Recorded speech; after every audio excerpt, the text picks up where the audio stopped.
বিধান। নবী মানে সংবাদ বাহক, সংবাদ যারা বহন করে তাদেরকে আমরা সাংবাদিক বলি। এই অর্থে নবীজি সাংবাদিক ছিলেন। আপনারা যদি আমাকে এবার বলেন যে মিস্টার ইকবাল সিরাজি, আমি কি বেজার হইমু? আপনার কি গুনাহ হবে? না। আমাকে বললেন মিস্টার ইকবাল সিরাজি, আমি বললাম মিস্টার আব্দুল সামাদ, আমি বললাম মিস্টার আব্দুল খালেক, আমি বললাম মিস্টার অমুক। কিন্তু যদি কেউ বলে মিস্টার মুসা আলাইহিস সালাম, এটা কি বলা যাবে? কেউ বলতে পারবে মিস্টার ঈসা আলাইহিস সালাম?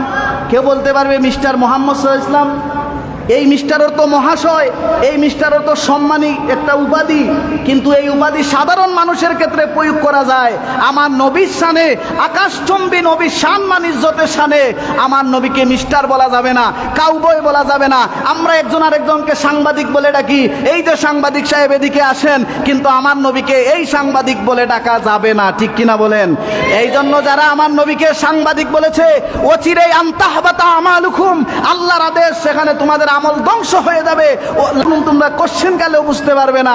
অর্থাৎ তোমরা অবশ্যই বেঈমান হয়ে গেছো, কাফের হয়ে গেছো, তওবা করতে হবে, ঠিক কিনা বলেন?